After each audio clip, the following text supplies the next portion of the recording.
Hello everyone, it's Armand Levette. Welcome to my channel. Thank you for watching my show. Make sure you like, comment, subscribe, share, do everything that I tell you to do.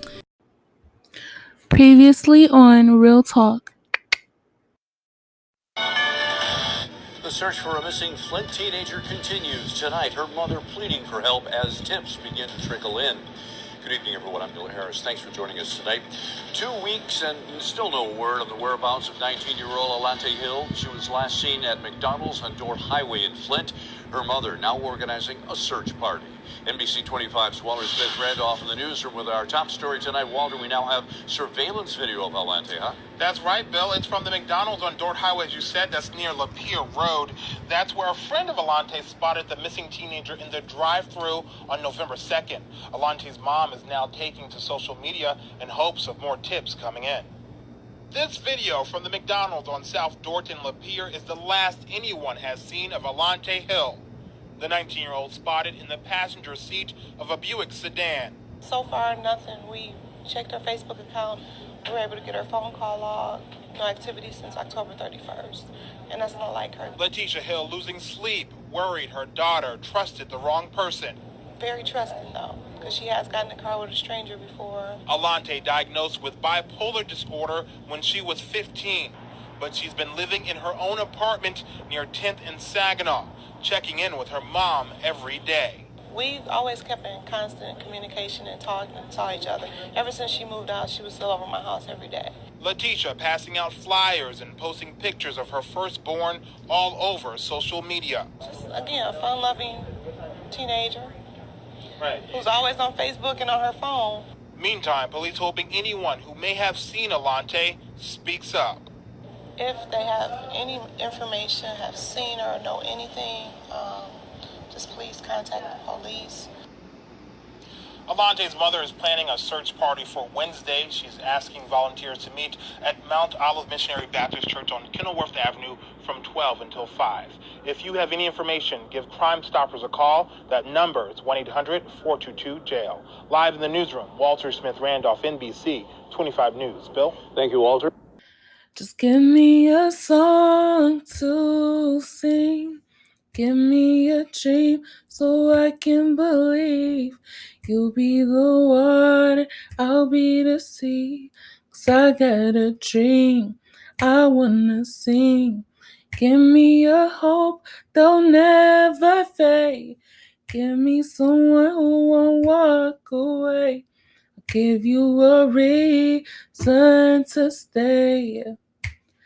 'Cause I'll do whatever it takes. Just give me a chance to prove them wrong.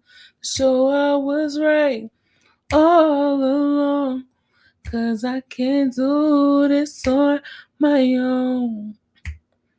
Even though I'm on my own, am I wrong to dream? I just wanna sing. Am I wrong to dream? I just wanna sing, I just wanna sing. When I'm stuck in the snow without a place I can go, and there's no one I know that's walking along this road, but still there's that something deep inside, something I just cannot let die. I wanna do more than just try. I wanna fly, but I just need help spreading my wings. Just need someone that will listen to me and see all the things I can be. If you put some faith in me and give me a chance, just give me a chance. Just give me a chance. 'Cause I got a dream, I'm gonna sing.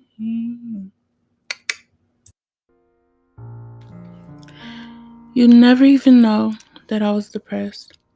Wouldn't know I was homeless from the way that I dressed. Because even when stressed, I still looked my best. Because later that night, I need somewhere to rest. So I had to look good enough for you to want to have sex with me, even though I couldn't stand you laying next to me. It wasn't your fault, I know. You just want to get off. At all costs, even if it costs. That wasn't the hardest part though. It's when I told you I had nowhere to go.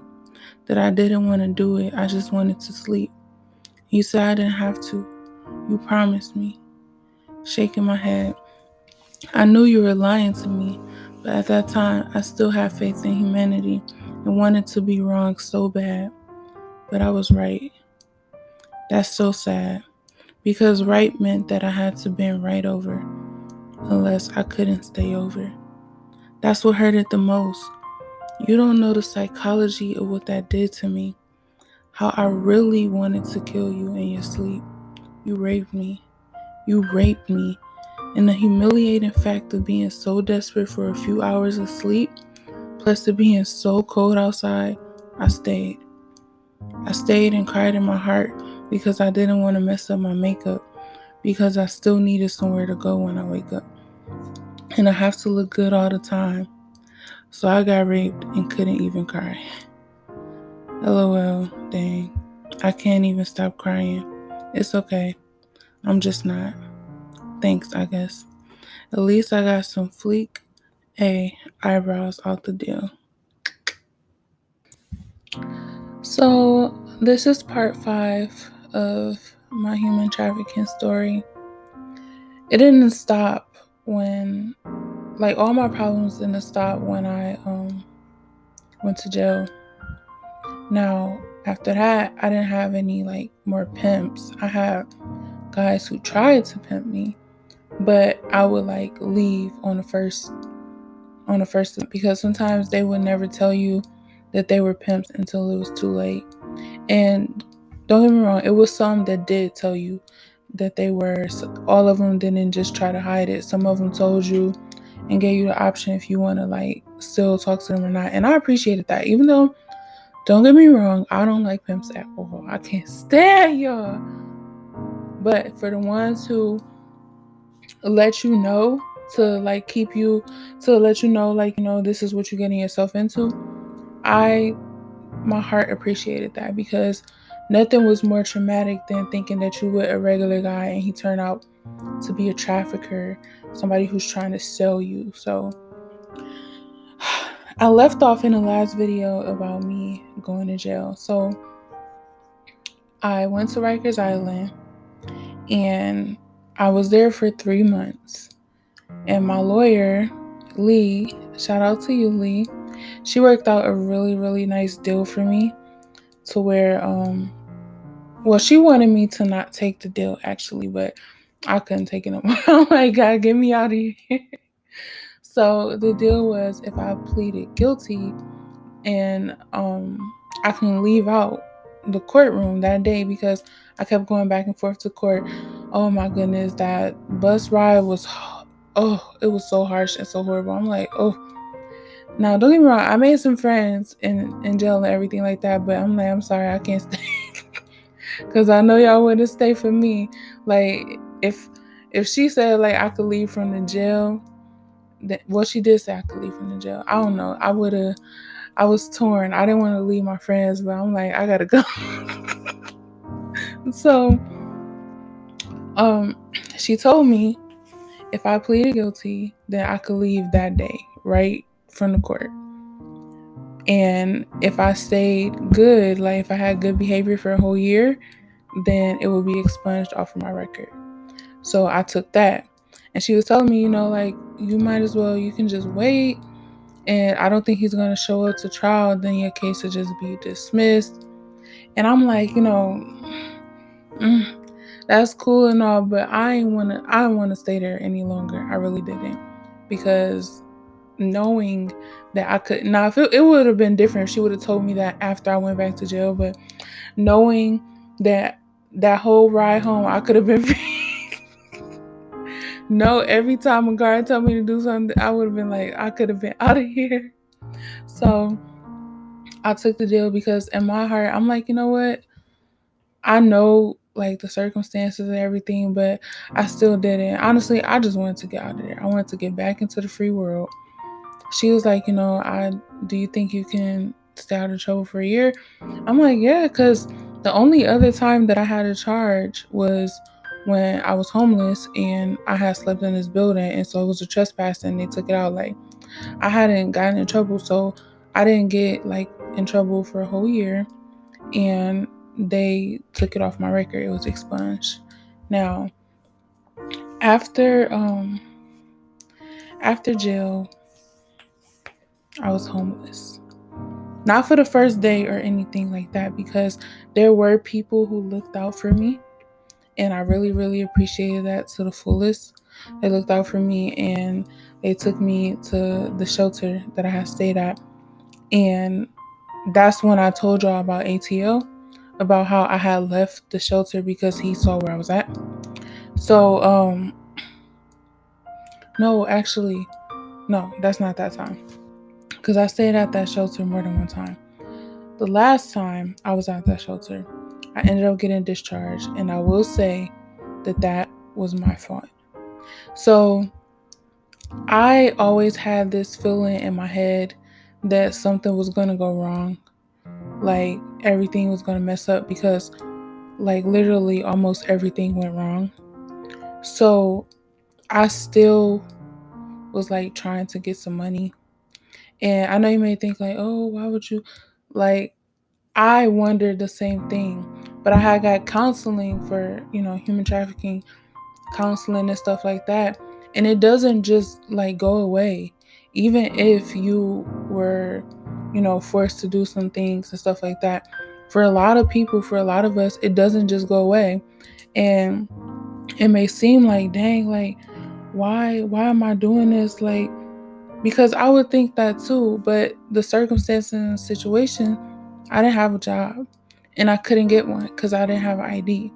So I had to work on getting my ID, which took a very, very long time because you had to have so many things for ID in New York City. Now, don't get me wrong, I was working on that, but in the meantime, in the between time, I didn't have any money. And I was trying to stack and save up so I could have something for myself. I know it's not the right thing to do, and I'm not trying to justify it like, oh, it's okay just because of my situation. No, that's just what I did. Like, if I could have had an under the table job at like a bodega or something, I would have done that. But that's really, sadly, that's all I really knew how to do to make money at that time. I didn't want to sell drugs because I didn't want to hurt anybody and I didn't want to get hurt. To me, it was like a whole nother mindset you had to step into, and I didn't want to go from that to that. So I'm just like, okay, well, at least this time nobody's forcing me to do it. I can do it on my own. I can make my own money and stuff like that. So I wasn't doing it every single day. What I would do was I would save up enough money, and then once I ran out of that, then I'll go back because I really didn't like doing it. I know some people, especially somebody on my channel, they're commenting like, "Oh, you loved it, this and that." Like, that's so ignorant. I didn't love doing it. I didn't like doing it. I couldn't see at that time. I couldn't see no other way. And so I'm not asking you to accept. I'm not asking you to like justify what I did or say that it's okay. I'm just asking you to understand my thought process, my mindset, and where I was at. I knew it was wrong. I cried myself to sleep. I cut myself. I knew it was wrong. I just didn't see no other right way other than stop and not have no money and be broke. So that time at the shelter that I was staying at, the Covenant House, I had got kicked out because I had left too early. Now, and I'm not gonna blame this on anybody else because I shouldn't have left that early. You could leave early if you had a job and stuff like that. You can stay out later if you had a job. When I was leaving, cause it took me like an hour or two to do my makeup and stuff like that. So I'm thinking I got enough time. I left about I think 5 or 6. And the lady, she saw me leaving and she waved at me. She said bye. So I'm thinking, okay, like if I wasn't really supposed to leave, they probably would have stopped me or something. I knew you couldn't leave at like 1, 2, or 3 in the morning, but I figured like, 5 or 6 or 7, like early bird get the worm. So, but I did leave for a wrong reason. I got a call, and I shouldn't even, oh my goodness, I shouldn't even left. It was a dang on $50 call. I shouldn't even left. Oh my goodness. And so when I came back, they were like, "You're discharged." And I was like, "Why?" And then it was like, "Because you left early. Can you explain where you were? You don't have a job. Then where did you go?" And I was just like, I went to go see my friend. And then so they were saying that, we think you left to do some prostitution. We're discharging you. You can't do that, this and that. And so I was crying mainly because I messed up something good for me.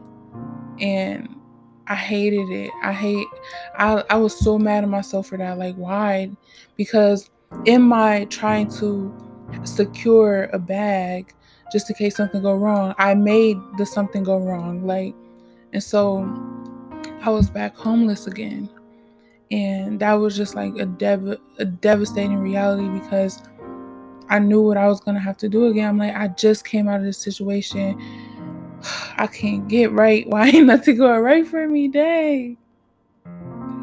Because keep in mind, I didn't have an ID. And that shelter was like the only shelter that would let me stay there without an ID because I showed them my missing poster. I talked to the lady. I had people on my side talking to them for me, like, this is who she really is. She needs help to get her ID. So it was like, I'm really going to be, I mean, I could try it somewhere else, but I'm like, I'm really going to be, A out. I don't cuss. So when I say just a letter, that's what I mean, I'm really going to be like out in the cold. And so, oh my goodness, my goodness, my goodness. And when the time was approaching, everything like that too. So my everyday was just trying to figure out where I was about to go and what I was about to do. Trying to figure out, like, dang, I'm gonna need a place to stay. And knowing that I would have to trade myself for a place to stay. That's what literally broke me. It broke me into pieces because, sometimes when I had a couple dollars, I would offer them money and they didn't want it. Now, I didn't offer everybody money every single time, but sometimes I would offer them money and they'd be like, "No, you good. You don't got to pay me." But you know what that means? You still gonna have to pay them. So when I say almost every day, I've checked myself into the hospital a couple times too because I really was on edge, really wanted to just like end it all. And one time I was just so sad because I'm like, how did my life end up like this? Like, what's wrong with me? Now, don't get me wrong. I understand that time that I ended up like kicked out of the shelter. I get that that was my fault. I understand I'm still in it. Like, I can't, shoulda, coulda, woulda's not gonna do nothing for me right now. What am I gonna do? I can't sit and dwell on, dang, I should have did this or I shouldn't have did that. I gotta think about what I'm gonna do. And so I had to leave all my clothes at the shelter because I couldn't get a storage room. When I say you couldn't really basically do anything in New York City without an ID, I mean that.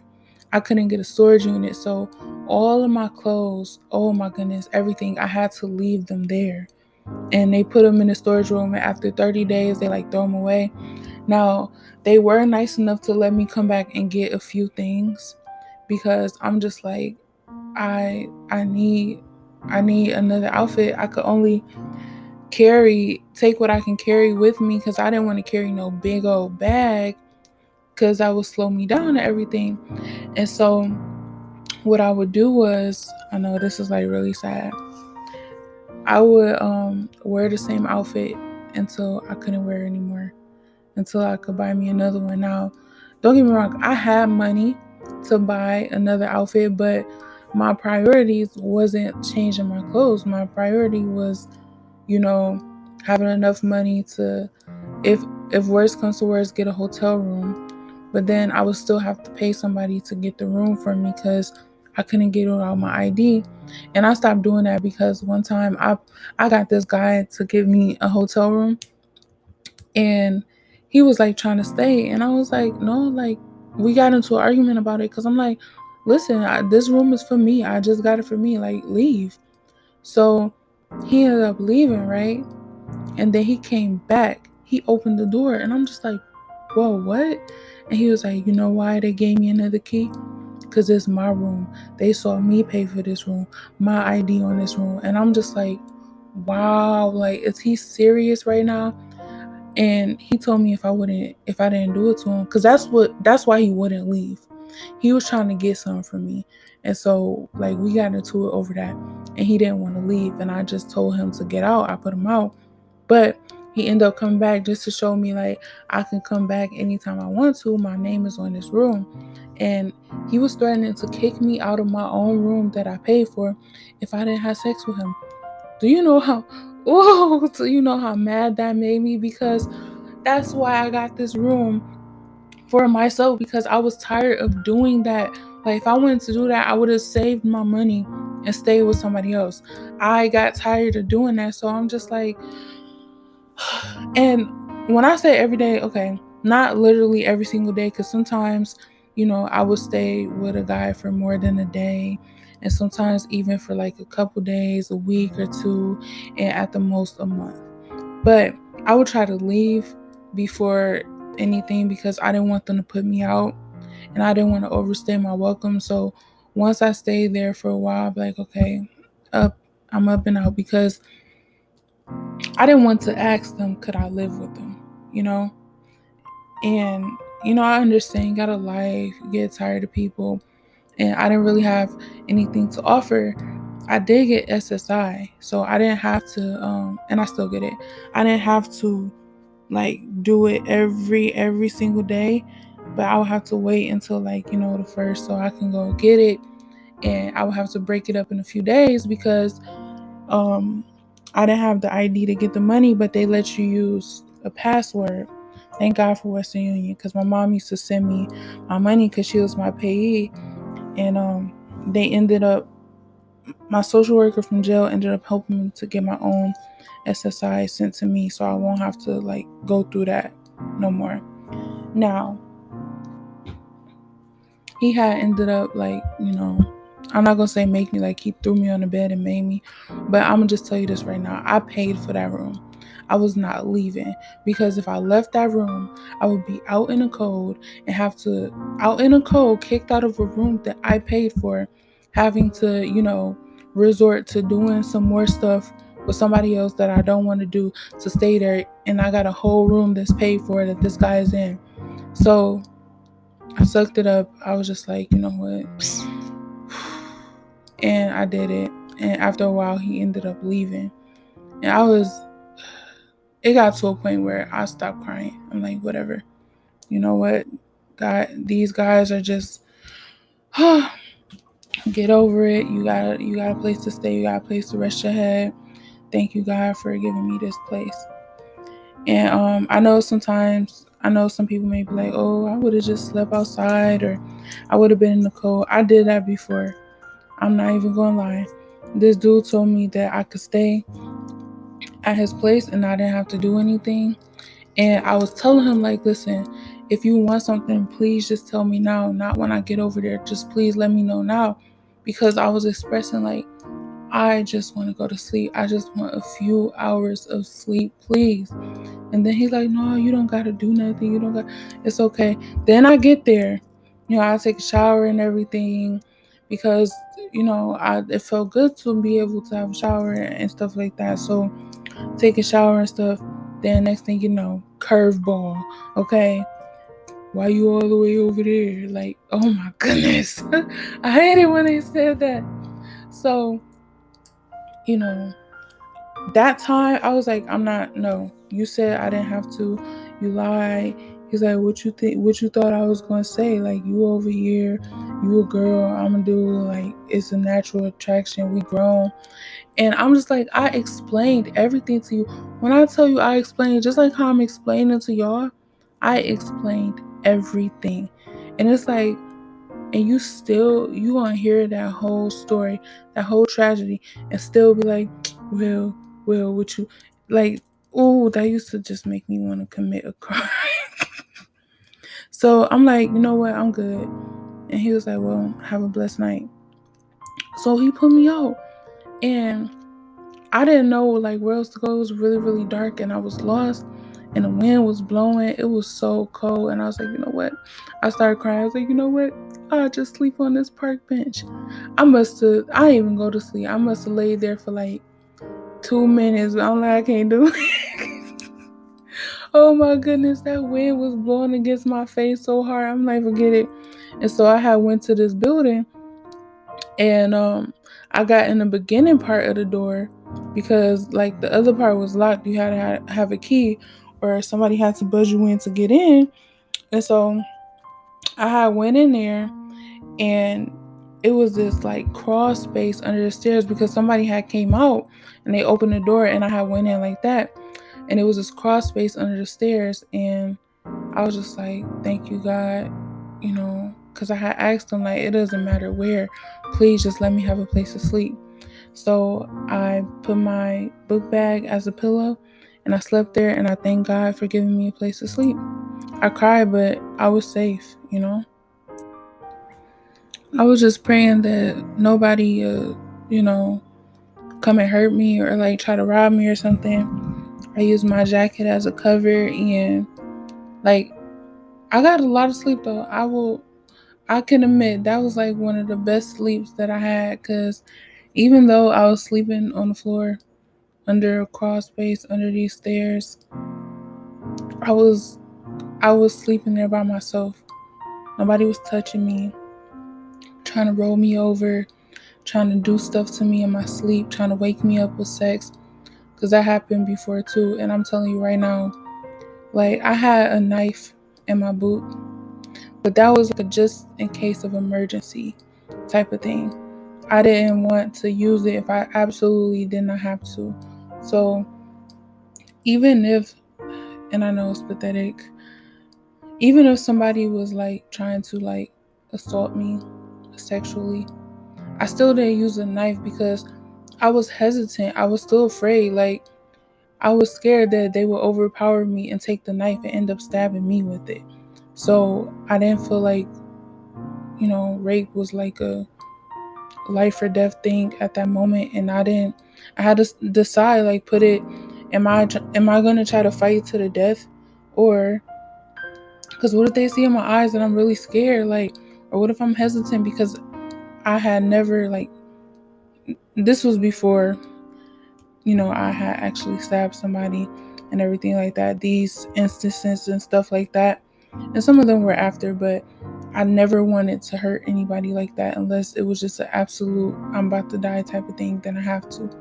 So, one time this guy, man, and I just stopped believing guys, because not all of them, so don't take offense if you're not this way.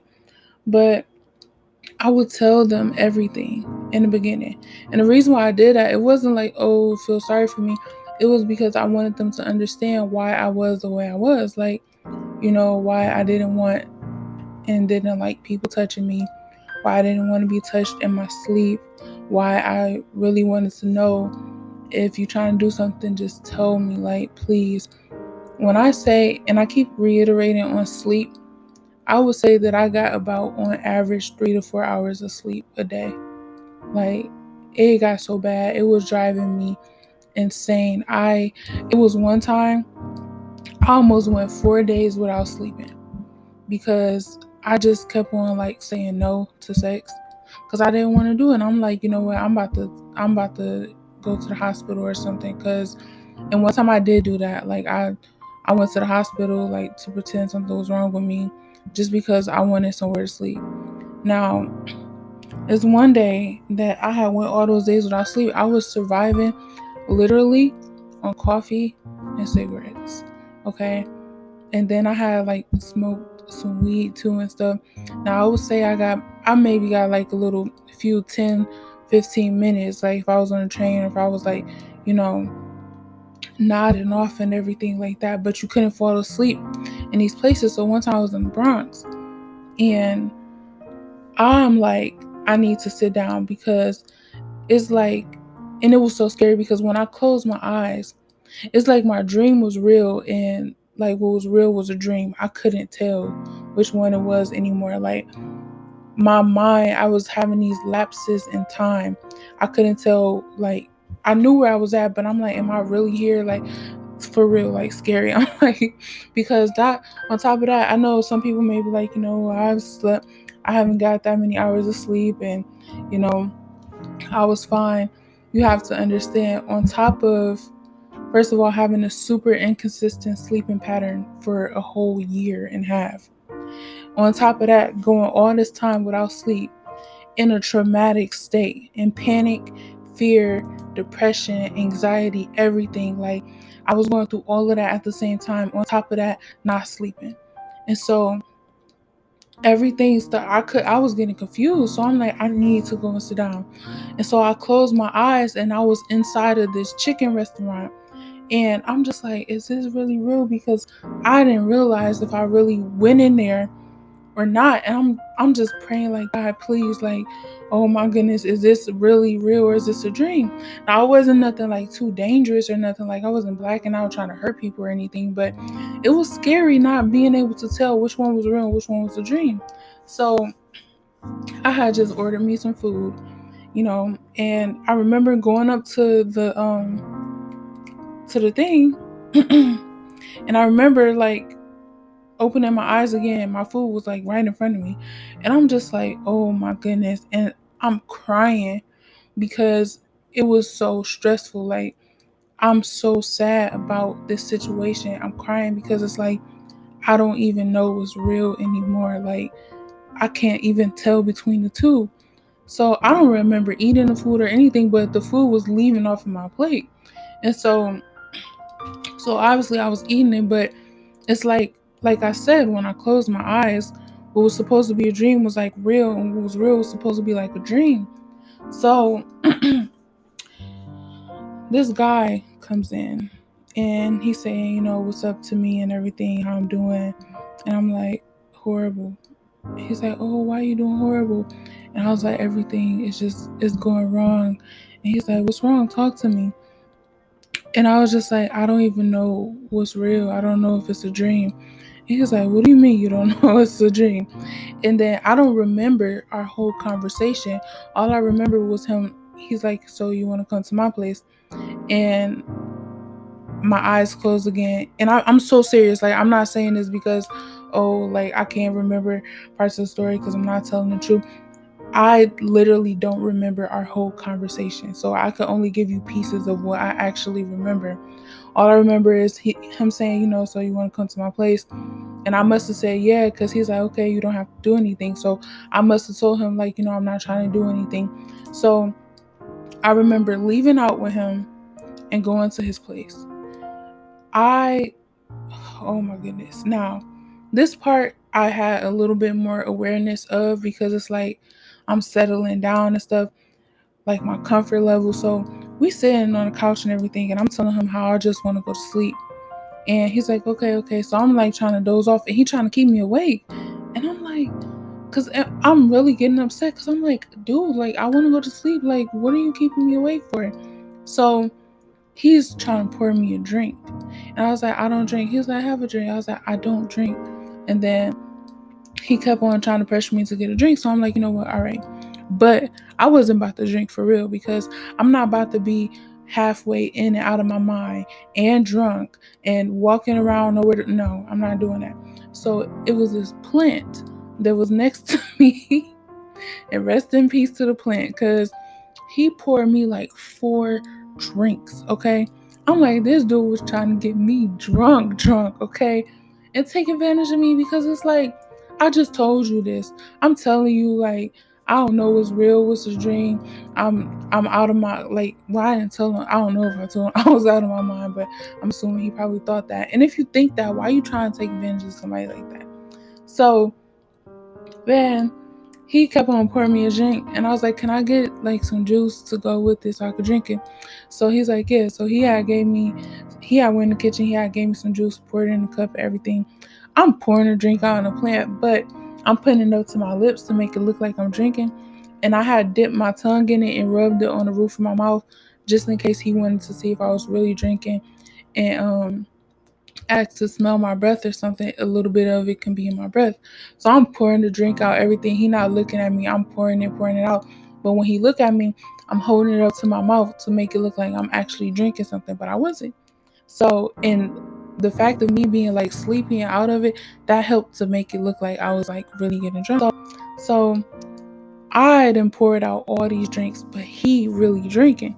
This dude is so drunk, okay? And I'm using this as the opportunity because he started like touching and rubbing on my leg, and I was like, God, please, please, God, please, I just want to go to sleep. I don't want to do this, please. And so he had ended up falling asleep on like his head ended up falling asleep on my leg. So I'm like, okay, I'm gonna use this time to go to sleep. Like I don't know when he gonna get up, so I'm about to go to sleep. So I went to sleep.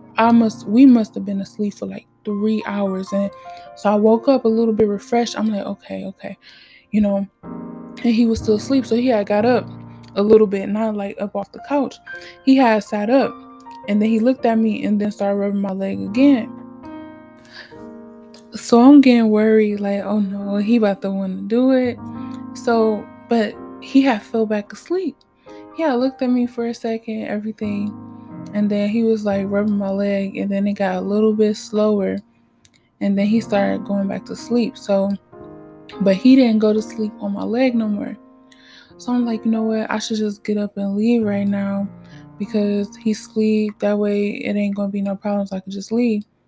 But I was like, let me just try to get a few more. I'm telling y'all, I was desperate for sleep, okay? I was like, let me just get a few more hours so I can get, or at least a few more minutes. If I can get a few more minutes of sleep, I'll be good. I'll be good for a couple days. So I had started going to sleep. I must have got like 2 more hours because I wasn't paying attention of the time. But I saw like outside it was getting dark. So I must have fell asleep for like 2 more hours. Oh my goodness. I woke back up. He still wasn't woke up. Now this part of the story, I was wrong for this. I ain't gonna lie, okay? I ain't ask y'all to excuse it or justify it. I was wrong and I know it, okay? But I robbed him. Not like in a bad way. Well, not like super robbed him, okay? I took something, okay? Because his wallet was just like laying right there. And I'm like, to take or not to take? That is the question. I'm like, don't take his wallet, like he tried to do this, but nothing happened to you. You don't have to take it. You can just go. Then the other side, like, listen, he was trying to get you drunk, messed up. He was gonna try to do it to you for free, everything. And I was like, no, I don't want, because I didn't want to be that type of person, I didn't want to let like my circumstances change me, like, and that's what I was really afraid of too, because I started seeing stuff as like means to an end, and I'm just like, no, because I never had to be that way. So I'm just like, just listen, you need the money, okay? Just take it. You need the money.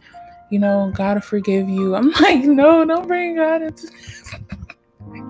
I'm like, God, please just look away. I know I wasn't raised like this. I'm sorry. I feel horrible about it, but I need this money. So I'm just like, feeling sad in my head, like, dang, I'm about to really steal his money. So I went over to the wallet, and it was like 40 something dollars in the wallet. No, it was like $60 in the wallet. So I'm like, sorry, God, but I'm about to take this. I'm so sorry, but I'm about to take it. So I had took the money, and then he had an iPad like laying out. And I was like, no, come on now. You already took the money. Don't take the iPad too. I'm like, listen, we could sell this. We're going to need food. We're going to need a place to stay. Like, listen, that's how it is, okay? It's a grimy game. And I was just like, no, this cannot be my life. This can't be who I am. So finally, I'm just like, you know what? Get over it, girl. Okay. Only do this to people that like try to hurt you. Don't trying to justify trying to be like Robin Hood. So I was just like, just only do this to people that like try to hurt you. Don't do this to everybody. So I was like, if it's unlocked, I'm gonna take it. If it's locked, I'm not gonna take it. So I turned it on. It was unlocked. I was like, oh my goodness. So I was like, okay, I'm gonna take it. And I apologize for the background noise. These people are loud. It's an apartment. Don't worry. When I get rich, I ain't gotta live in an apartment no more. But thank God that I do have a place to stay because I know what it's like to be homeless. So I cherish everything I have.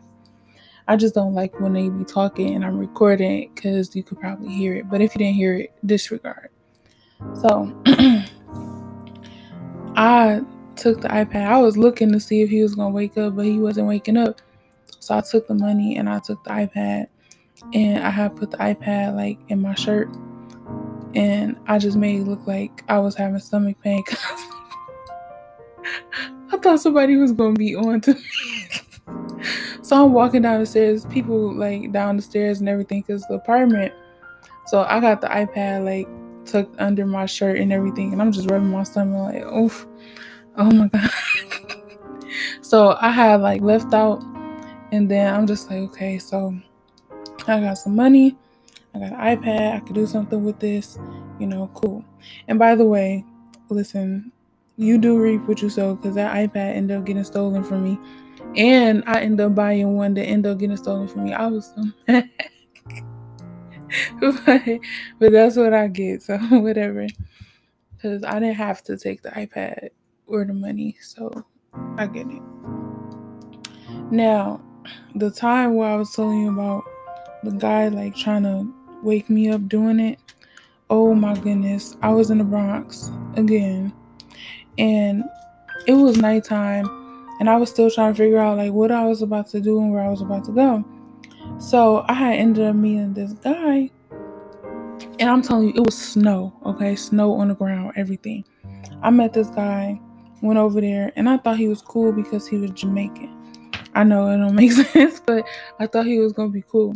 So I'm like going over there and everything, and I told him the situation. After a while, I'm like, you know what? Let me just stop telling these dudes because obviously they don't care. They still gonna try to take advantage of me. So I had told him like the situation, everything. He was like, no, and he was like, I'm Jamaican. I wouldn't do that to you, and everything. So I was like, okay. I didn't know what him being Jamaican had to do with it, but I'm like, all right, you know, I believe you. I'm gonna listen to you. So we go over there. And the whole time we having fun, he got people in his family over there, everything. We smoking weed, a lot of weed.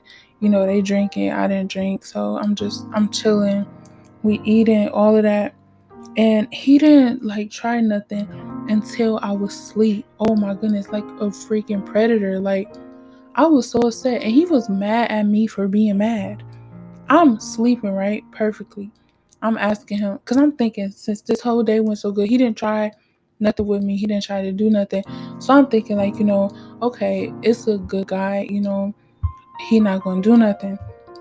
And I asked, I was like, please, like, I don't want to be touched, like, while I'm sleeping, because I had endured so much torture with guys just touching me.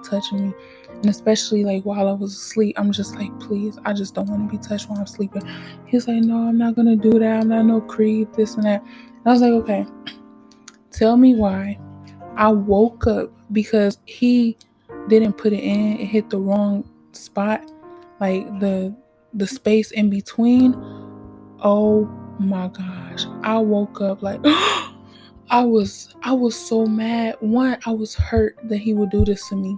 Two, I was so upset because I'm like, all I gotta do is grab my knife and just stab this dude. But I'm like, you know what? I ain't gonna kill him. I'll say that for another day. I ain't gonna kill him. And so I was like really upset. Like, dude, like I told you I didn't want to do nothing. Like, how you going? And he got mad at me.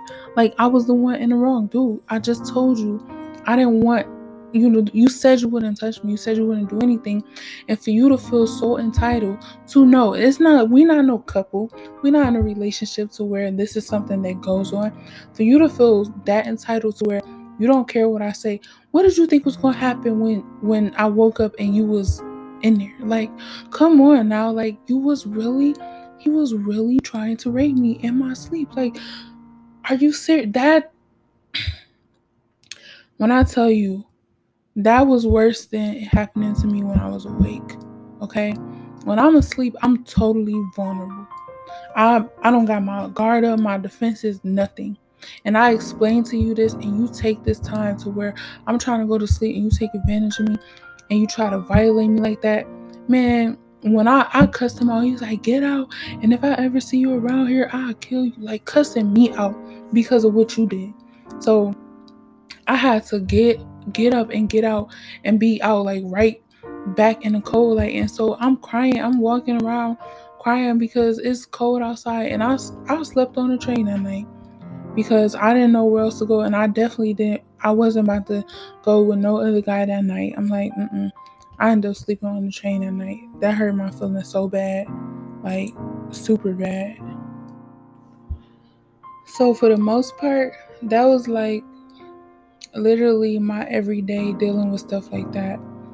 Well, not super literally, because there were some days where I would like just get my own place to stay, and hotel wise, I would pay somebody to do that, but I was weary about that because of what I told you that had happened. And then some days, a lot of days really, I slept on the train. I couldn't put up with it. I couldn't deal with it. Like, for one, understand, it was all rape, okay? And I used to think like rape was just somebody punching you, holding you down, everything. I thought that was the only way that a person can be raped, is any sex that you don't want to have. And so, and I'm not super blaming all the guys, only because certain times I could have said no. I will admit that. It's just, I didn't think that I could, because it's like, not that they were, oh, get over here, and not that none of them weren't, because some of them were. But if I didn't do it, I would have had nowhere to go. I would have had nowhere to stay.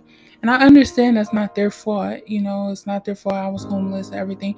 I totally get that. But it's just like, can I really say no? I could physically say no, yeah, but if I say no, I'm gonna be out in the street, back in the cold. I'm not gonna have anything. I'm not gonna have anywhere to go. I'm gonna have to keep wondering, because I didn't know anybody there, so I didn't have any friends to like, oh, can I just like crash here? And I didn't mind like paying. They just didn't want money, and so in my head, I couldn't say no, even though yeah, I could and I wanted to. Okay, but it's like, where I'm gonna go if I say no? So I I would do it until I couldn't take it no more. And then on top of that, because it wasn't the doing it for money that hurt it the most. I get it, whatever. It was the, if I don't, I won't have anywhere to go. And the clients, that I had, like, they lived with people, you know, or they were married or they had girlfriends and stuff like that, and they're paying me to leave, okay? They're not paying me for me to stay there with them and everything. So I just was like, I was going through it, and it was only, I could say, like, I can count literally the times where somebody was doing something for me out of the goodness of their heart and just like, okay, you can stay here. And sometimes, like, I just didn't go to sleep, I would just be walking around or going to, because a lot of places were open 24/7. And so a lot of times I would like go chill with somebody and everything. And, I didn't have no bedtime. So I was out late a lot. And that was a normal thing, to be out late. And so I would just like end up going to like McDonald's, getting something to eat, chilling there for a minute, or going chilling with somebody else, this and that. And I just didn't get no sleep, because that was a lot of my days too. I just didn't get no sleep because I was moving around from place to place to place. So I would be like switching boroughs, like, let me just ride the train for a minute. I might take a little nap on the train and not sleep there the whole night that time. But some nights I did sleep a whole night on the train. So I just like maybe go get on the train right here, walk around, chill, or, go back to Manhattan. Like, just about everything is open at that time, you know, walk around, and the night will fade into the day. So some nights I didn't get to sleep. And that's why that time that I just told you about with that guy, I was up 3 days in a row because I didn't have nowhere else to go. So, and I would take little naps. Don't get me wrong. I would take little naps in between. Like, if a guy be like, you want to go smoke, you want to go chill, I'll go chill with them for a minute, everything like that. And I'll probably like, take like a little nap or something. Or, sometimes they family will be like cooking. They're like, you hungry? You want a plate? And then they give me like some food or something like that. But as far as like nighttime, bedtime, I didn't always go to sleep because I'd be like walking around and stuff. And especially in the wintertime, oh my goodness, the wintertime was horrible. Like, I had like one pair of shoes for a long time. And I know you may be thinking like, well, if you was doing stuff for money, how you only had this and how you didn't just... I had to get my priorities straight.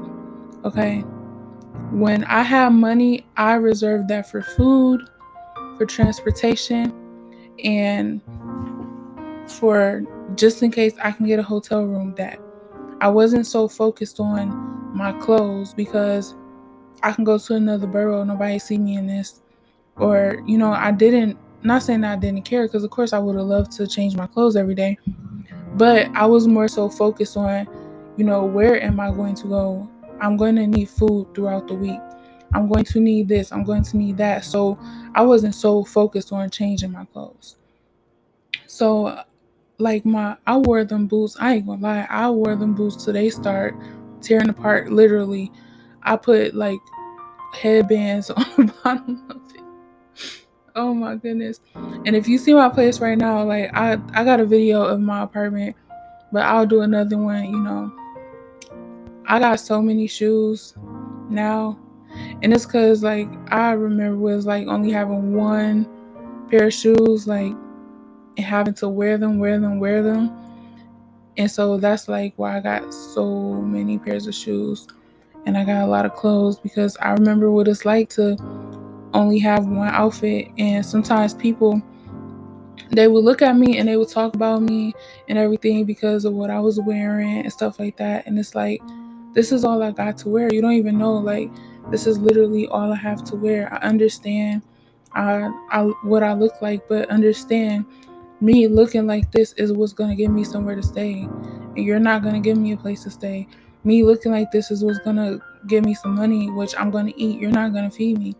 And so it would hurt my feelings when people would like, put me down, because I wanted to argue with them, but nobody cared about what I was going through. So it's like no use, no point.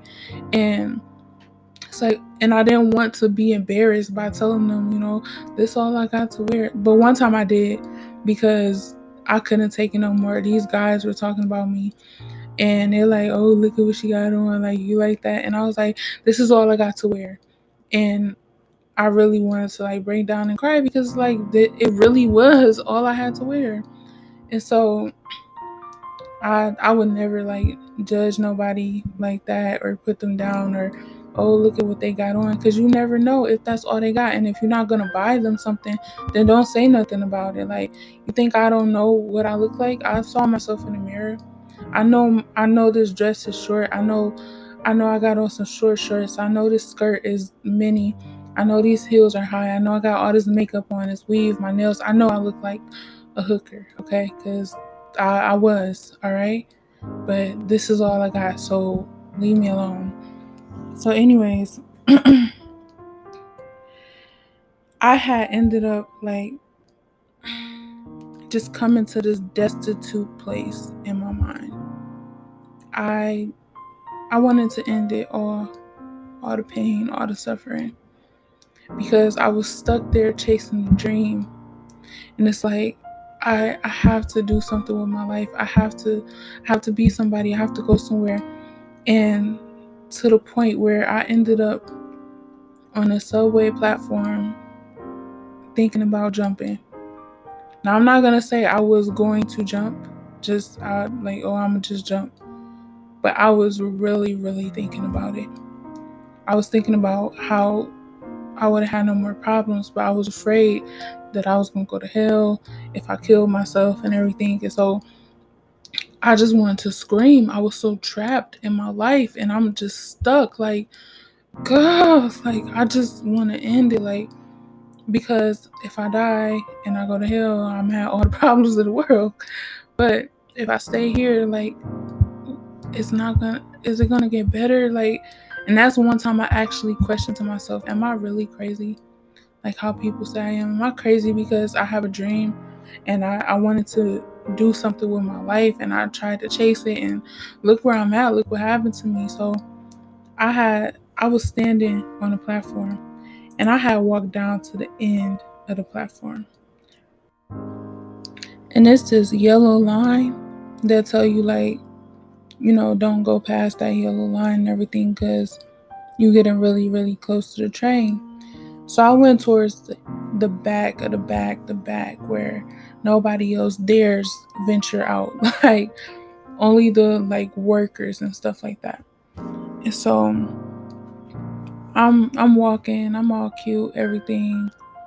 Like I look like a doll, perfect. And I was just so miserable. And I'm looking at like all the people down the train station. And I was like, they don't even know me. They don't know what I'm going through. Nobody cares. What's the point? And I'm just walking down there and I stopped like thinking about like the yellow line. I stopped caring about it.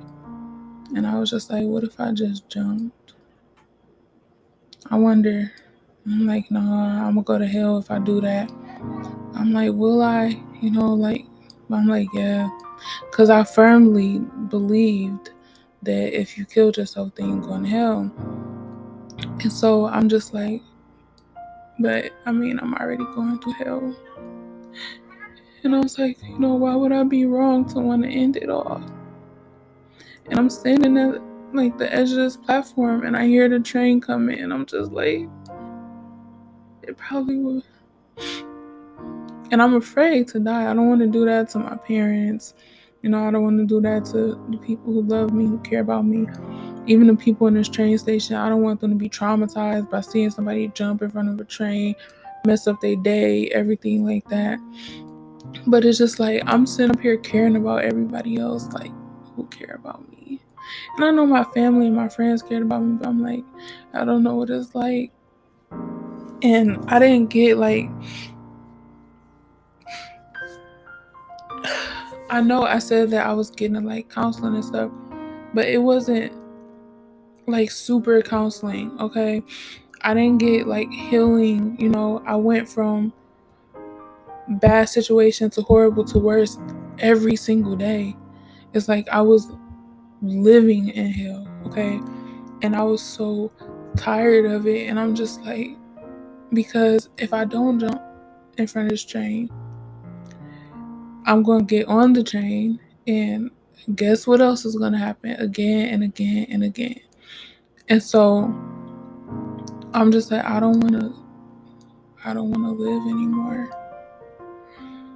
And I just didn't want to live in pain. Like I didn't want to like super die, like gone, erased out the world. But I just didn't want to be hurt anymore. And I'm like, what is going to take away my hurt? Like, how am I not going to feel it?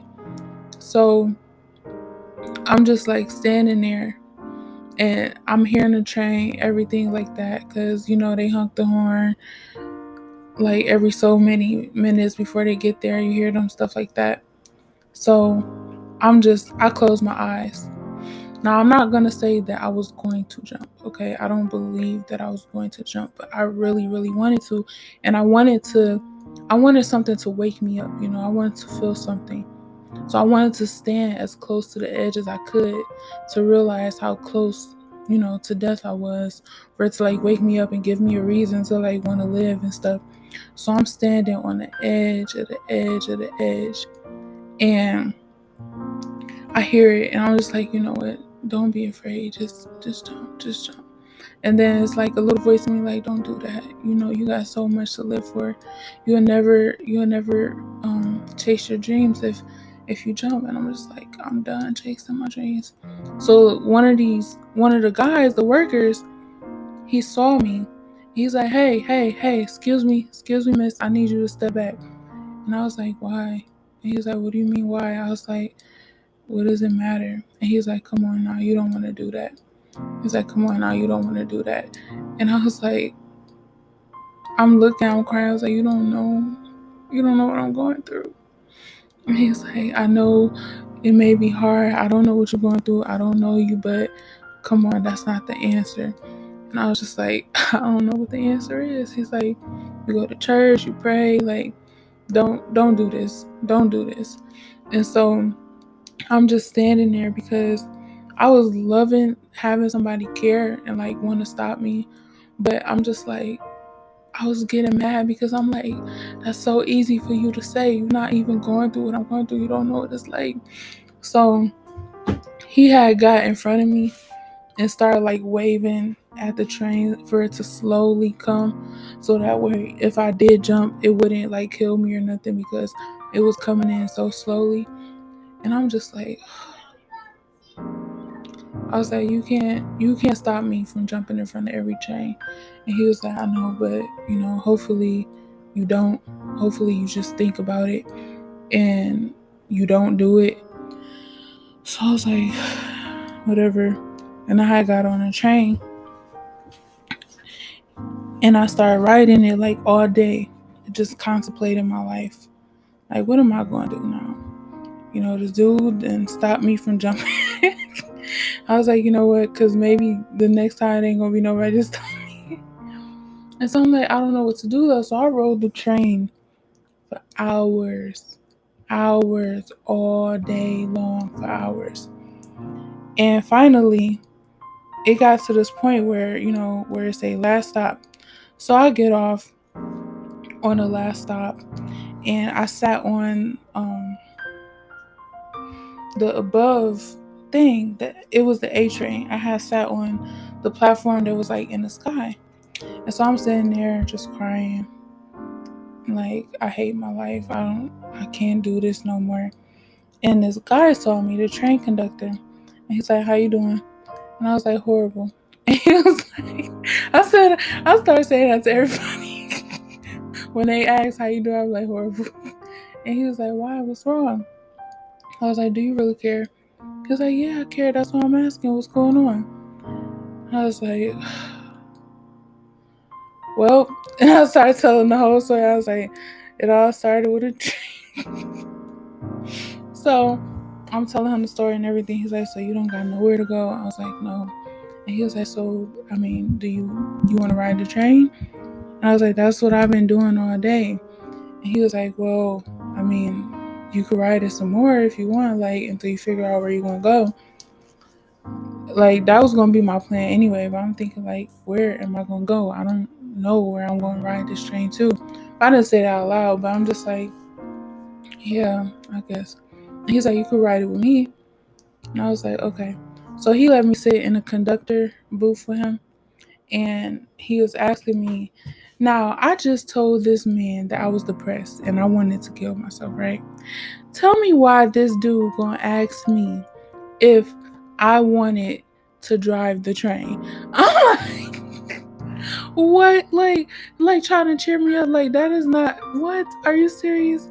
Irresponsible, okay? But to all the people on the A train, I didn't end up driving it. I said no thank you, because I did not want that type of responsibility on my hands. I didn't want to be responsible for all them deaths, everything. So I was just like, no, I'm cool. He was like, it's easy. He was like, all you gotta do is push this stuff. And it was buttons like, I'm like, I ain't about to do that. And he gonna tell me you can sit on my lap and ride and drive the train. I'm like, no, I'm not about to do that. Like, I'm okay. And so it was this one point to where he had to keep on like coming out of the window to do something, so I could have stayed back in the booth. I had to come out and then go back in. I know people was looking at me like, what is she doing back there? So I'm coming back and forth and everything like that. So finally, he had ended up working out this plan with me. He was like, you can ride the train until I get off, and then, I could see if I can get you a hotel room or something like that. So I'm like, okay, because I didn't have nothing better to do, and I only had a couple dollars left anyway. So I'm just like, all right. So we riding until it came no more.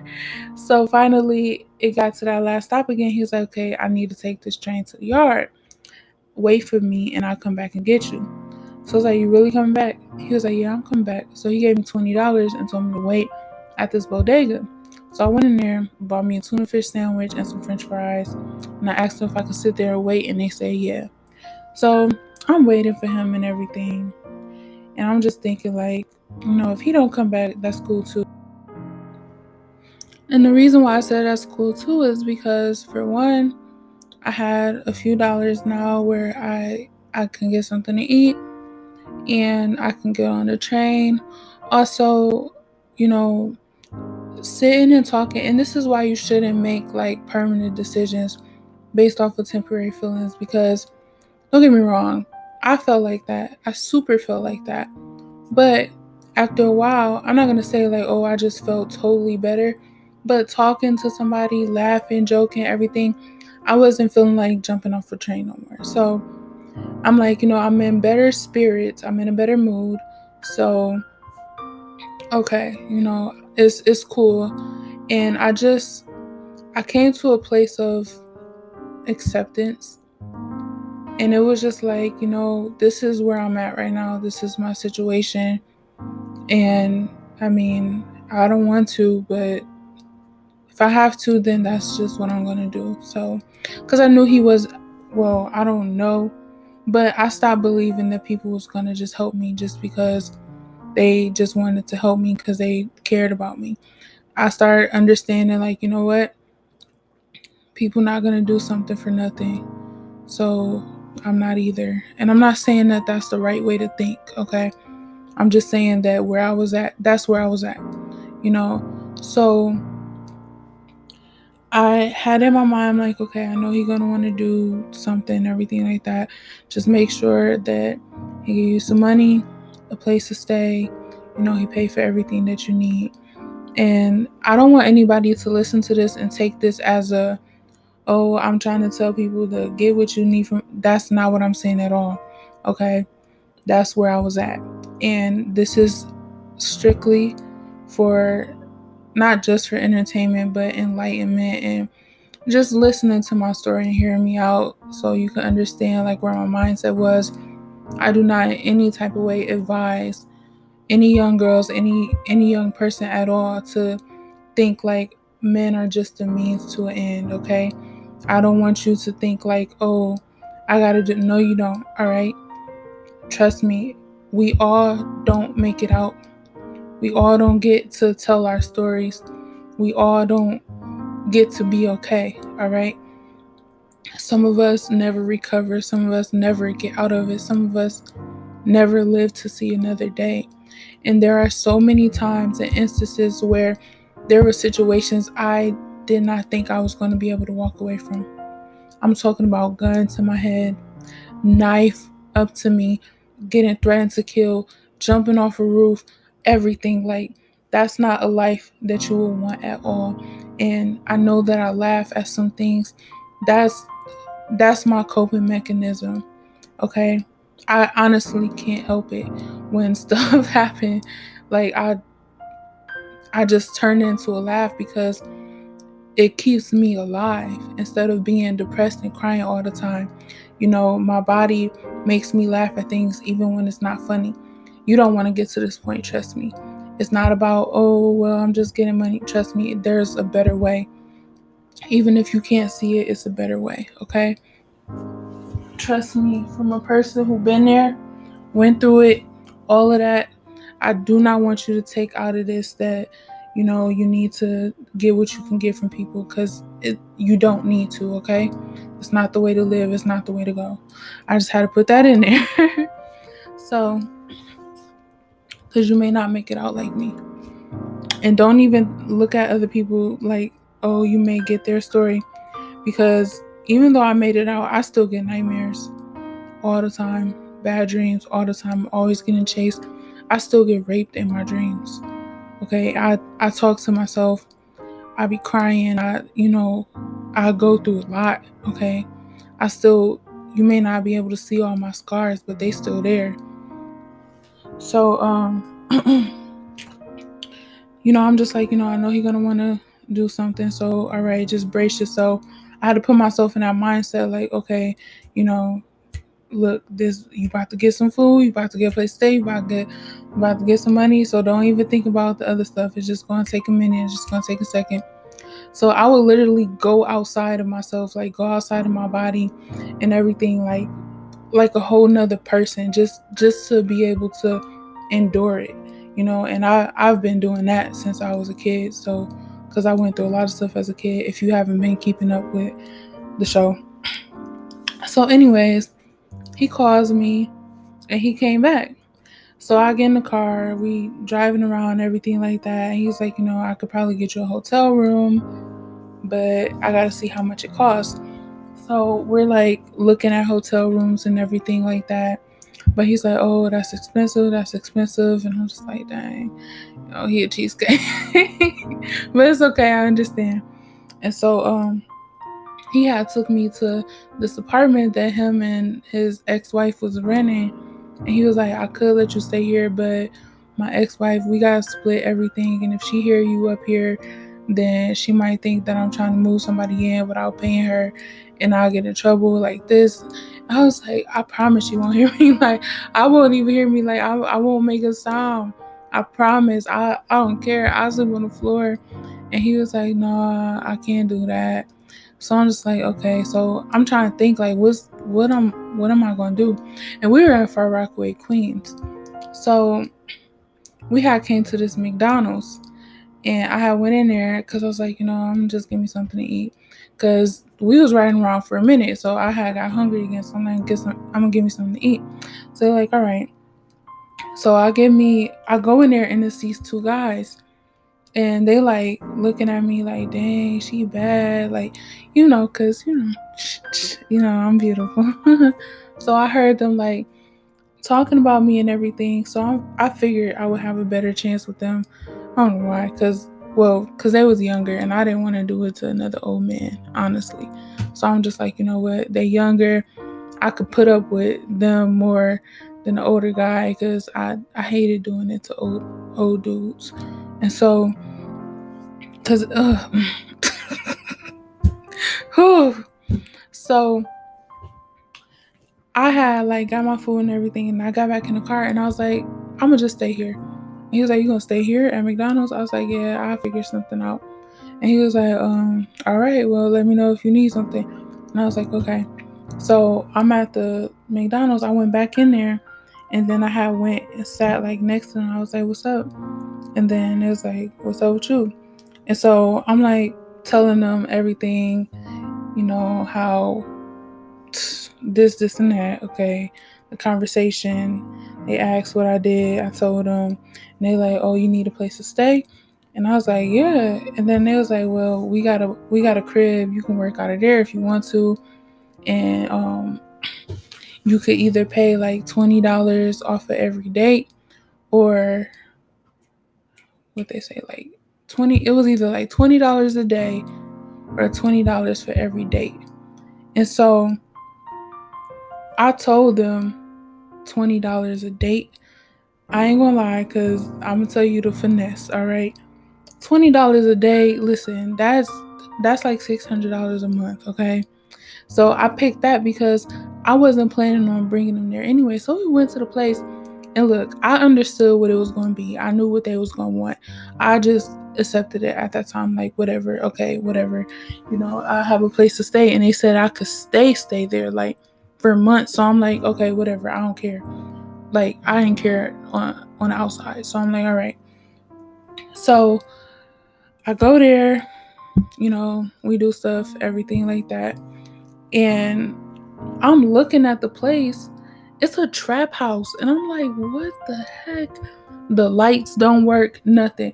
Don't get me wrong. I still was grateful to have a place to stay because it's wintertime. Like, it's cold outside, okay? It's super wintertime. So I ain't care there was a trap house, but I'm like, I'm not bringing no clients to this house. Like, no, that's so unprofessional. They'd be scared I'll get bad reviews. I ain't bringing nobody here. So that's when I told them, like, I'll pay $20 off a date, because $20 each date. Because I was like telling them, like, they asking me what was my averages, like how much do I get a day, how much do I get a week, and everything. So they seeing dollar signs, like, all right, all right. Little do they know I ain't bringing nobody over here. So I was just like going on out calls and everything. So, a couple days had passed. I was just going to use that as a place to go when I didn't have anywhere else to go, because sometimes I could spend the night at. My mic cut off, my bad. I was pushing it. Sometimes I could spend the night at clients' houses.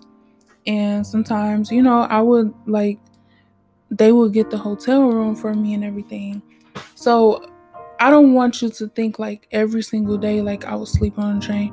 Is when I didn't have anything else, I would sleep on the train. Sometimes I slept at my clients' houses. Sometimes I just, did something and somebody like let me stay there for a day or a couple days. Sometimes I would pay somebody to get the hotel room for me. And sometimes the clients, they would get the hotel room. But if I was tired of like doing stuff, like, which I always was tired of doing stuff, I would just sleep on the train, because nobody was like letting me come over there if I didn't want to do nothing with them. So I just end up sleeping on the train or somewhere. So I'm thinking like I got these options, and then I was using that place for like another option. To keep it real, I didn't want to like stay there. So anyways, I was with one of these clients for like 3 days in a row. And I had ended up coming back, and it was this girl there. And they're like, where you been? I was like, I had a couple dates and everything. And they was like, oh, all right, all right. So to like sweeten the deal, I had brought them back like $10 and some weed and stuff, because I'm like, they might feel some type of way because I ain't come like I ain't been over there, and they probably don't want me to come over if I don't got nothing to offer. So I had brought like some weed, because my client, he had gave me some too, because he sold it. So I brought back some of that. And I was like, I know that, I said $20 off every day, but since I ain't do it here, I just, they was like, oh, you good, you good. So they cool. So we all like smoking and everything. And these wannabe pimps, oh my goodness. So this guy came over, and I am ashamed of this story. This guy came over, and he was like the DVD man. Keep in mind, it's not even a TV in this house, okay? And he had like wanted to talk to me, but I wasn't really trying to hear nothing he had to say. I had my money, everything like that. I was good. I wasn't even anybody that wanted to do something in that house. I'm like, you dirty. I'm not about to do nothing with you. But he was asking like, can y'all talk to her? How much she want? This and that. So, I subscribe to the principle of letting men be men, let them handle the business, everything like that. I just like go somewhere else and stuff like that, which I should have been there and upon the terms of negotiation, because they curved me. Oh my goodness, they got me. I'm like, when I tell you, I would have rather did that for free. Oh my gosh. So they're like, go back there. Like, he want to see you, this and that, everything. So I'm like, did he already like pay y'all? Because I done told them how much I made and how much I charged. So I'm thinking like they know the deal, and they dudes. And a lot of dudes, they negotiated way better. Like, not to like give them no props or nothing, but they would say a price, and I'd be like, whoa, like I didn't even think they would pay that much. But Dudes be confident when they say 250 an hour. And they don't be going back on and be like get second guessing and everything like that. Like, so I'm thinking they about to work on a little bit extra, everything like that. Okay, so cool. Now, these, if you like confusing the story, these weren't pimps, okay? This is where I was like staying at for a couple days and a couple times and everything like that. This is after I got away from my pimp and everything. If you wondering, like, you know, how is it tragic if you want to like it's all tragic, okay? This is just these people in this part of the story. So I go back there because I'm being assured by them, you good. We told him the price, everything. He paid us, got the money, all of that. So I'm like, okay. So I go back there. This dude, I did not want to. He was already sweating and we ain't even do nothing. I was like, but you know what? All right, cool. So I, did everything, did to do everything like that.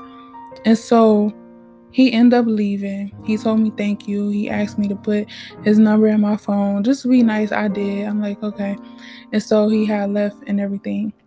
So I come out, just waiting for them like to give me my money and everything. So I try to find a better way to like bring it up. So I'm like, did y'all already like take y'all cut off? And then it was like, yeah. I was like, where, like, okay, so where the rest of the money? He was like, oh, we split that. And I'm like, split because first of all, a short stay is $100, okay? So if y'all split it, what you mean? Like y'all said $20 off of each call. Even if y'all split it with both giving yourself both $20, that's still $60 for me. Okay. So where's my money? Man, do you know? Oh my goodness. I don't even want to tell this part of the story. But I'm gonna tell it because I've been telling y'all everything else. Do y'all know they only got $20 and some movies from this dude? I'm like, I wanted to fight, okay? I wanted to fight because I'm like, you mean to tell, first of all, this dang on TV don't even work. And you gonna.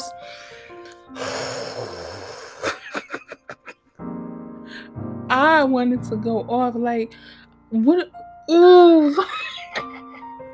Like y'all call that some money? Like the heck is wrong with y'all? Like I really was so mad. I'm like, yeah, I gotta get out of here. I gotta get another place to stay because they tripping. Like you really tripping. How could you? Y'all don't understand how upset I was. I'm like, I would have did, man. Not saying I would have did it for free, but compared to that, yeah, I would have. Like the heck. So I'm just like, you know what? I'm just chalk it to the L. I'm gonna let it rock. I ain't want to, but I'm like, you know what? Just let it rock. Okay, that's your admission fee for tonight. I hope they enjoy it, whatever. So I had ended up like leaving more because, still living, making my calls, everything like that. Wasn't about to be in the house all day. So I finally came back after a couple days again. But I didn't have like no money left. I spent the last of my money on the train because I'm just like living it up. Like, yeah, I got a place to stay, so I don't need this money. I'm buying all the food. I done bought an outfit, some shoes, got my hair done, everything like that. Like I spent all my little money. So I had finally came back and everything like that. And it was this girl, the same girl there. Now, when I had came back that time, it was some other dudes there, and we had all smoked the weed and stuff like that. And the reason I'm bringing them up because they're important part in the story. So I'm living it up. So after I ended up like getting spent the last of my money on like my Metro card, and I'm like, I make some more money and post up and everything. But until then, I'm about to go back and relax because it was freezing cold. I'm telling you, this was like one of the coldest nights in New York City. Okay, it was freezing. And so I'm just like, yes, at least I got a place to go. So I'll go back to the house. I get there, it's both of them, Trail, Hood, and the girl. And so they like laying down in bed and everything. And they was like, all right, you here, get under the covers. We about to get loopy. And I'm like, first of all, no, we not. Okay, I'm not about to do no, cause y'all y'all not about to have us doing no, hex, no, hex, no. Let me tell you something, okay? I ain't gonna lie. One time, I did do something with a girl because I needed somewhere to go. Okay, I'm ashamed. I wasn't gay. I just needed a place to stay. And if you ever hear this story, I was doing it because I needed a place to go. I thought you would help me out of the goodness of your heart because you was a girl and you understood, but she did. Oh, she was just as worse as these dudes. So I'm just like, I ain't doing that. So they was like, all right, well, give us $20 then. And I was like, why? Like, I didn't bring nobody. And they're like, you think you about to just be running back and forth, going and making your money, not coming back here, bringing back nothing? No, you going to give us $20. You going to get under the covers or you going to get out. And I was like, oh my God. Because I didn't even have $20 because I was out there living it up without a care in the world, just thinking like, nothing could go wrong. Cause I'm thinking they gonna honor our agreement, but they start getting hip. Like this girl out there making all this money, she ain't bring back nothing. So I'm just sitting there in the chair, and I'm just like, God, please, please, please. Now, before I had went upstairs, the way the apartment was set up, downstairs was somebody else's living place. I didn't know who lived there. I only know that they lived upstairs. So but something was telling me like, stay down here, don't even go up there. And I'm just thinking like, I can't do that. It's somebody else's place. I can't stay down here. So I went upstairs, and that's when all that started happening. So I'm sitting there, and I'm just like, God, please, please help me. Like I don't want to do nothing. And then it was like, listen, either you gonna suck some or you gonna get out. And I'm like, they dead serious. He was like, it's brick outside too. We know you don't want to come back. He was like, we know you don't want to go back out there. I'm telling y'all right now, listen, only that temperature could have made me like do that, okay? It was freezing outside. When I tell you, I didn't even think I was going to make it back to the train station because it was that cold. Like my tears hurted my face, okay? So I'm sitting there and I'm just like, oh my gosh, they so serious. He's like, either you gonna suck some or you gonna get out. And I was like, oh my gosh. He was like, or give us $20 there. I ain't even had the $20 to get on there. Like, we know you got some money. You've been out there making money and everything. You not gonna no. Either you gonna do this or you gonna get out. So I'm just like, what do I do? Because they right, it is brick outside, like, and brick means super cold. I did not want to go back outside. So I'm just sitting there thinking like, if I just pretend like I ain't here, they gonna forget about it. And it was like, so I'm sitting there, they was like, so what you want to do? And I was just sitting there, I wasn't saying it. It was like, get out. And I was like, what? All right, I'll do it. And then it was like, all right. And so I didn't get up. I still was sitting there. And they was like, come on, what is you waiting on? And then so I just kept sitting and looking away because it was dark. Remember, like the lights wasn't on. So I'm crying because I really don't want to do this. And like the fact that they disrespected me, not even just that, they disrespected me in front of this whole other girl too. And I'm just like, my feelings are so hurt, like immensely hurt. My heart is hurt. And so I didn't say nothing. They was like, all right, get out. Since you want to play games, get out. And I was like, all right. But can y'all just like wash off before I do that? Because they've been laying up here all day with this girl, doing stuff with her, everything. So I asked them if they can wash off. They got mad. They started cussing me out. They're like, you trying to say we some dirty? You trying to say we dirty? And I'm like, I'm not, but y'all been doing stuff. Like, can y'all just please? I'm like, if y'all would have asked me to wash off before, anything, I would understand because of what I was doing. And so the dude, Trail, he got so mad at me. He's like, we not no dirty niggas. You the one that's the prostitute, B, this and that. And all I saw was a bright light because he punched me in my face. And I was like, oh my gosh. So I'm crying, like, I'm crying because I could not believe it. Like, you just hit me in my face in the dark too. Like, I didn't even see it coming. So I'm just like, dang, like, you just hit me in my face. And so the Holy Spirit must have told me to put my hands up. And so as soon as I put my hands up, I caught a chair. This dude was throwing a chair at my face. And I'm crying because I'm just like, oh my gosh, like, this is really happening. And if something happened to me, who gonna know it? We in this trap house. It's dark. I can't even see nothing. It's two dudes in here. This girl not even saying nothing, which whatever, you a girl, you don't want to go against no dudes. I ain't blaming you for that. Whatever. I would have did something, but that's just me. He threw a chair at my face, and by the grace of God, I caught it because it would have like probably knocked me out or something. So he like, I'm about to go get the grip. I'm about to get the grip. And that means a gun. He's like, I'm about to shoot this bee. She trying to say we dirty. So I'm standing there literally paralyzed with fear. Everything's like, run, get out. And I couldn't, like, I was literally scared standing there. And so Hood, he's like, no, don't do that. Don't do that. It's okay. It's okay. Don't do that. So he had finally calmed down. He was like, I'm sorry. I just thought you was trying to call us dirty. And I was like, I'm crying, like, no, like, I just said because y'all was doing stuff like, and then he was like, I get it, I get it. He was like, I would kiss you, but you would probably see I don't want to put my lips on you. So he had kissed me on my forehead. It was like, I'm sorry. And then so they had went and like washed off and stuff like that. And I'm thinking like, okay, since we had this moment, they not gonna still try to make me do nothing to them. And so I'm just sitting down, and they had both like laid back down. They was like, you ready? And my world went dark, because I'm like, they still gonna wanna. So I'm crying, and I'm just like, he was like, I still mean what I said. If you ain't gonna do it, cause now we didn't wash up after you called us dirt. Like, you mad cause I told you to wash up? He's like, you didn't wash up after you called us dirt. We didn't wash up after you called us dirty. If you don't do it, you still gonna have to get out. So I'm like,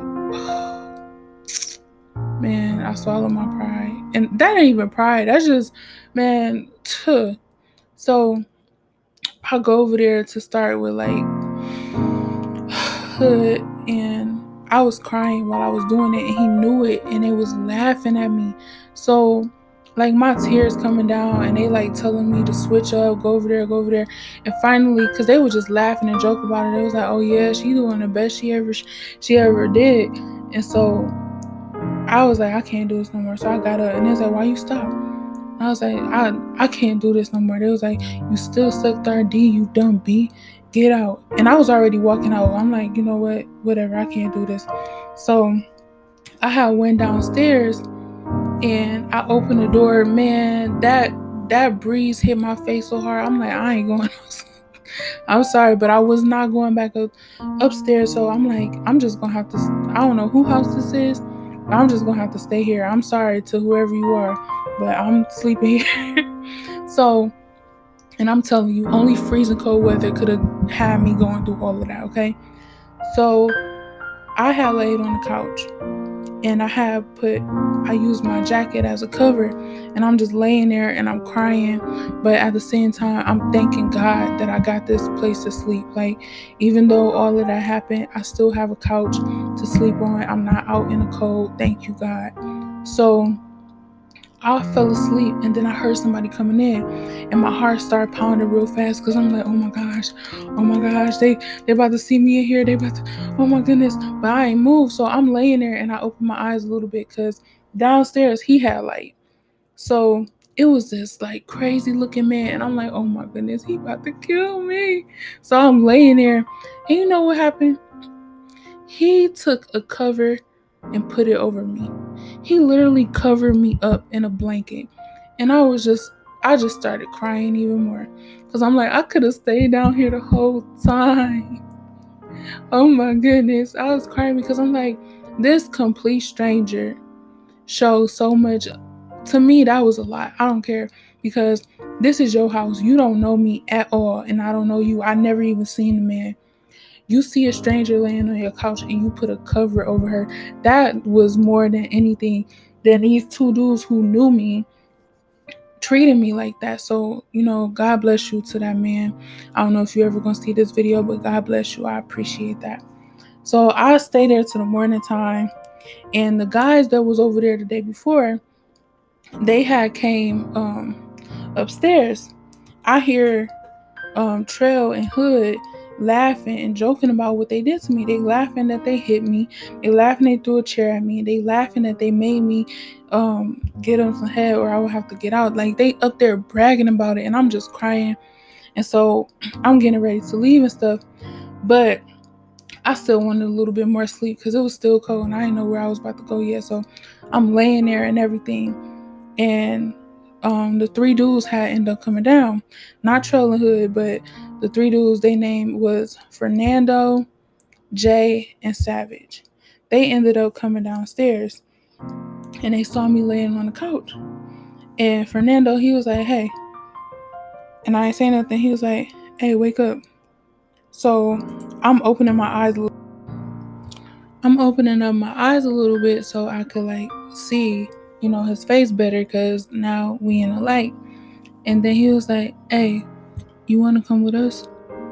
I was looking like, well, I ain't say this out loud, but I'm thinking like, no, like, cause y'all friends with him. I ain't going nowhere with y'all. And he was like, "They told us what they did to you, and we don't do that." And then Jay, he was like, "Nah, that's whack. We don't put our hands on females." And so I'm just laying there because I don't got no better option. And I still didn't have the cover like totally off of my face.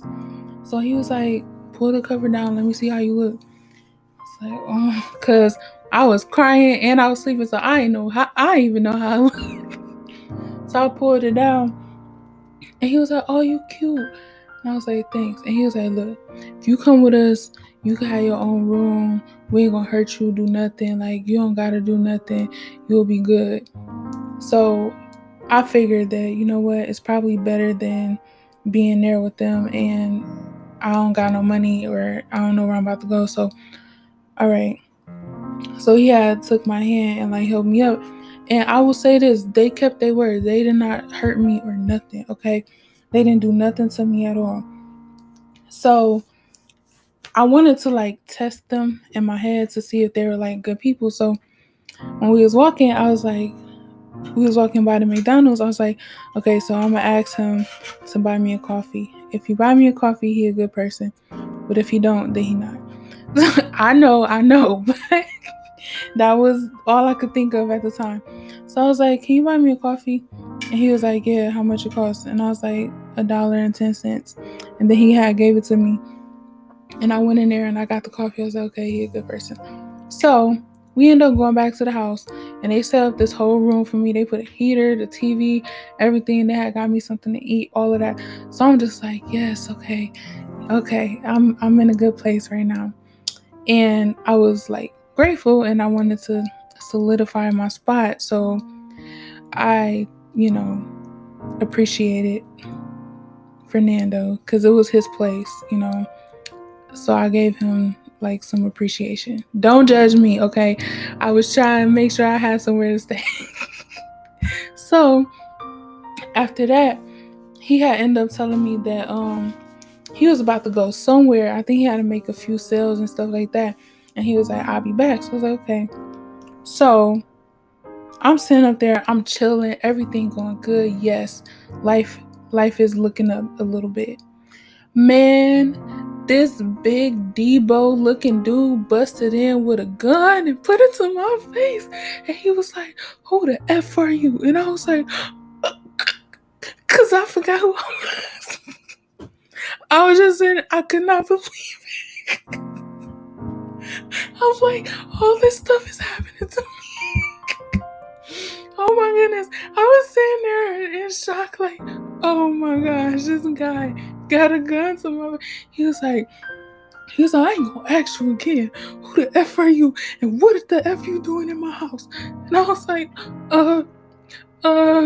Francis Fernando Fred, I couldn't remember his name. I was like, he said I could stay here. He was like, "Fernando." And I was like, "Yeah." He was like, "This ain't this crib. Stay right here." And I was like, oh my goodness. So he had started looking around. He was like, why he's still holding the gun up to me? I'm like, I could talk a little bit better with the gun down. And so he was like, why would he tell you could stay here? And I was like, he was like, you know what? Hold on, wait, my girl about to come down to talk to you. So I'm thinking like she about to be an even bigger diva looking girl. She gonna try to beat me up or something. So I had the Holy Spirit told me to put my knife inside the bathroom, because if they caught me with it, then it probably would be trouble. And I mean, what's a knife to a gun? So I locked the door. I locked the doors in their house. And so she was knocking on the door. I ain't let her in. And then she ended up getting in through the window. And she was like, didn't my boyfriend just tell you that I was coming down here to talk to you? And I was like, yeah. She was like, so why would you lock the door? And I was like, I was scared. And then she was like, I'm sorry. She gave me a hug. She was like, I know he can be intimidating, but he really a teddy bear. Teddy bear, grizzly bear. She mean a teddy bear. Teddy bears are sweet. So she was like, I'm sorry, he just does that and everything. Well, this is not Fernando's house. He pays rent here. So if he's gonna have you staying here, then you're gonna have to pay rent too. And I'm just like, okay. And then she was like, you can pay $200 a week or $600 a month. And then so I told her I'll pay like the $600 a month. I was really planning on not being there that long, but if everything worked out, okay, cool, because I didn't need no ID or no paperwork. It was a perfect situation until. So I ended up finding out that Fernando, he ended up getting arrested because his like baby mom told him that somebody was trying to jump her, and he went to go help her, and come to find out, she called the police on him for child support. And so he got locked up because of that. Scandalous, I know. So Jay and Savage had came over. They was checking up on me. I had went over to the house with them. We hanging, cooling, chilling, all of that. So that night, when I went back to the house, Trail and Hood end up coming back to the house. Now, I'm seeing the silhouette of them. So I'm thinking it's Savage and Jay, but it's Trail and Hood. And I know all these names. So when I finally realized it was them, I tried to close the door real hard because I ain't want them coming in there. And they was like, yeah, B, you sold your soul to us. How you gonna come over here and switch up everything like that? And they busted in the house. They started knocking stuff over. So I'm grabbing a broom. I'm like banging on top of the ceiling, everything like that, asking them to like help me and stuff. Because I had went up there with the girl and she was like doing my hair, like trying to do my makeup, fix me up and everything, because she's like, I'm a madam, you can do your calls out of this house. I was thinking like, lady, first of all, let me tell you something. I ain't letting no girl pimp me, okay? I ain't scared of girls. All right, ain't no way I'm about to make some money and bring it to another girl. But I ain't say that out loud, for the purposes of where I was staying at. So anyways, I'm banging up on the ceiling, everything, trying to get them to hear me. They did not hear me, so I ended up running in the bathroom, and I had the phone, and I'm texting them like, yo, can y'all help me, please? I was like, I don't want to call the police and make the spot hot, because, they was like doing stuff out of that place, and I didn't want to be the girl that called the police if it wasn't going to be such a big deal.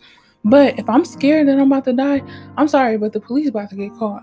So I was like, I don't want to call the police, but I will if I have to. They in here, they tearing stuff up, they threatening me, and they telling me, oh, we gonna kill you. We ever see you out here, we gonna beat your A, this and that. So they literally was there like wreaking havoc for like 12 minutes. So finally they had left. I closed the door, locked it, and I had my knife under the pillow, and I was just sleeping there scared. So the next morning, Savage and Jay had came over. Man, they came over so fresh, and that's what it really irritated me, because I'm like, so you saw my messages, got in the shower, put on some cologne, put on some brand new clothes, everything. Then come over here. Both of y'all fresh and y'all smell good. Okay, I see how much I mean to y'all. So they're like, what happened? I told them what happened. It was like, oh, we about to go over there. You think I should tell Big Man? I'm like, yeah, because it's his house. He'll want to know. So they come downstairs. I'm telling them everything that happened. They showing me the text messages, everything. Well, they showing them the text messages that I sent, everything. I'm like, I was banging on the ceiling. Like, didn't y'all hear this? Like, no, we didn't hear nothing. So in my mind, I'm like, can't stay here because I ain't safe here. So no. So it's like, we about to go over there. Oh my goodness. So we go over there. So I'm gonna save the rest for the next part. Sorry to leave y'all in suspense, but I'm gonna put the rest in the next part. I hope you guys, and well, I don't mind if you enjoyed it. I hope it was insightful. Let me know what you think about it. This is part 5 of my story, and I just realized it's gonna be a lot of parts. And when I talk about these incidents, I don't want you to think that, oh, there's just a few things. No, like these are just, I'm telling you, I would have so many episodes if I was just gonna tell y'all every single thing that happened. So I tried to give a brief synopsis and summary of a lot of the things. Don't worry, you will know more later on, but for this specific series right here, I'll be keeping it limited to a few stories. But I'll do like story times and I'll tell y'all, this happened, this happened. I'll tell y'all different stories and stuff like that because it's really a lot. So I thank y'all for watching. I know y'all been waiting for me to finish. I'm not finished. Real Talk is on Monday, so next Monday I will be finishing up this story, and we're almost coming to an end on the human trafficking series. It's going to be a few more episodes because I do want to put more of the facts and statistics and also talk about different aspects of it as well. So after I finish giving you the remainders of these stories, because I'm going to be telling you like how I got out of it, everything like that too. So stick along, stick around. I thank you all for staying this long. I thank you for watching my channel, subscribing, and even to the few people that unsubscribe, even though it hurt my feelings.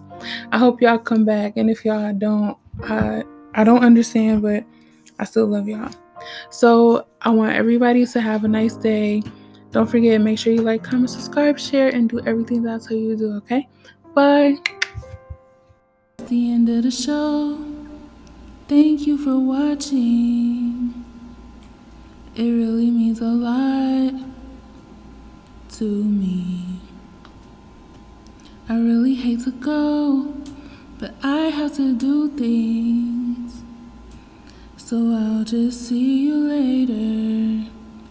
Bye. Goodbye, goodbye. Okay.